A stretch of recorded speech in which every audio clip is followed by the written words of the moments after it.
नमस्कार दोस्तों, मेरा नाम जय कुमार तिवारी है। मेरे YouTube चैनल में आपका स्वागत है।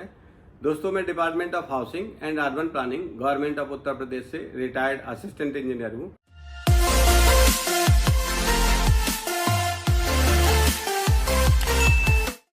दोस्तों, इस वीडियो में मैं आपको बताने वाला हूँ कि आरक्षित श्रेणी की कौन सी भूमि होती है।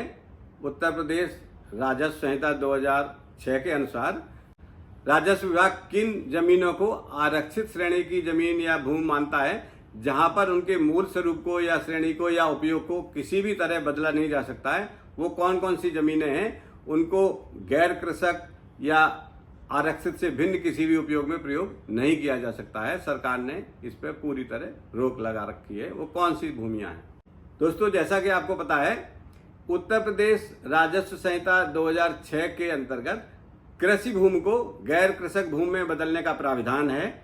मैं इसके बाद अगले वीडियो में धारा 80 के अंतर्गत कृषि भूमि को गैर कृषक भूमि में बदलने के क्या प्राविधान हैं, कौन कौन से डॉक्यूमेंट आपको उस क्रिया के अंतर्गत लगाने पड़ते हैं, कौन कौन सी सूचनाएं भरनी पड़ती हैं और कौन कौन सी जमीन कृषि भूमि में शामिल होती है, मैं इस संबंध में अगले वीडियो में बात करूंगा।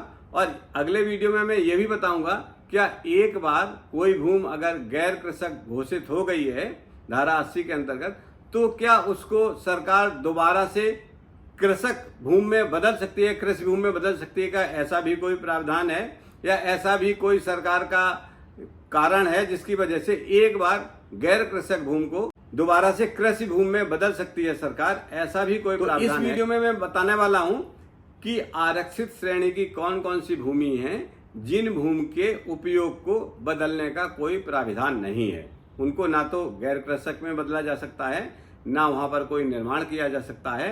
जिस स्वरूप में है, जिस क्षेत्रफल में है, जिस चौहद्दी में है, वो अपनी जगह सुरक्षित उसी क्षेत्रफल पे, उसी स्थान पर रहेगी। कोई अन्य उपयोग नहीं किया जा सकता है। तो इस तरह की जो भूमि है वो है नंबर 1 खलिहान, नंबर 2 स्थायी चारागाह, नंबर 3 कब्रिस्तान, नंबर 4 शमशान, नंबर 5 तालाब और नंबर 6 नदी के तल की भूमि, नदी का जो रिवर बेड है उसकी भूमि। इन 6 श्रेणियों की भूमि को राजस्व संहिता में आरक्षित भूमि की श्रेणी में रखा गया है और इस तरह की भूमि को किसी अन्य प्रयोग के लिए परिवर्तन किए जाने का कोई प्रावधान नहीं है।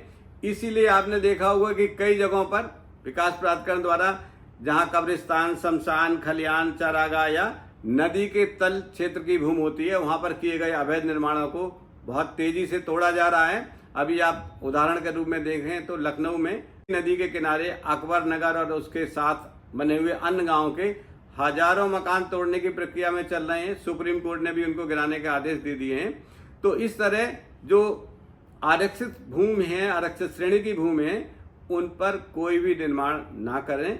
उन भूमि को किसी भी प्राविधान के अंतर्गत आरक्षित श्रेणी से भिन्न श्रेणी में उनके उपयोग को नहीं बदला जा सकता है।